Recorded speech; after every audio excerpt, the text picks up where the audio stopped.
Ito ang GMA Regional TV News. Mainit na balita mula sa Luzon, hatid ng GMA Regional TV. Nanalasa ang isang buhawi sa Santa Maria, Ilocos Sur. Chris, may mga napinsala ba? Connie, 46 na bahay ang nasira ng buhawi sa 6 na barangay. Ayon sa Municipal Disaster Risk Reduction and Management Office, 15 bahay ang lubusang nawasak. May mga naputol o natumba rin na puno at linya ng kuryente. Mabuti at wala namang nasugatan sa insidente. Namigay naman ng ayuda ang lokal na pamahalaan sa mga naapektuhan ng buhawi. Bumaha naman sa ilang bahagi ng Rizal at Batangas dahil sa pag-ulang dulot ng hangin habagat na pinalakas ng bagyong Nando. Mahirapang dumaan ang ilang motorista dahil sa bahang may kasamang malalaking bato sa barangay San Juan sa Antipolo City. Ayon sa kapitan ng barangay, umagos mula sa bundok ang tubig at mga bato. Nadadaanan na ang kalsada matapos ang clearing operations ng lokal na pamahalaan.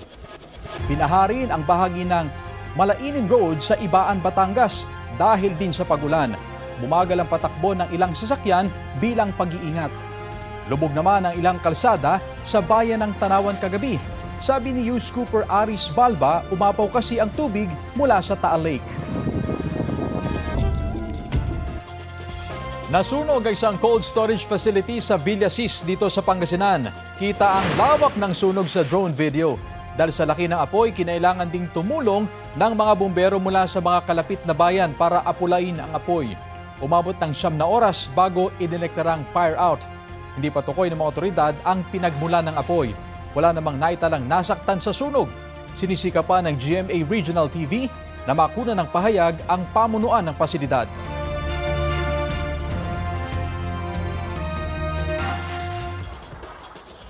Magkasunod na sunog naman ang sumiklab sa Cagayan de Oro City. Ayon sa mga otoridad, 3 bahay ang tinupok ng apoy sa Barangay 22.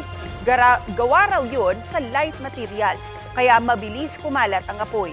Kwento ng ilang saksi, nagmula ang apoy sa poste ng kuryente at tumawid ito sa mga kawad. Iniimbestigahan na yan ng Bureau of Fire Protection. Wala pang 2 oras, may sumiklab ding sunog sa Barangay Lapasan. Hindi bababa sa 5 bahay ang nasunog. Inaalam pa ang sanhi ng apoy.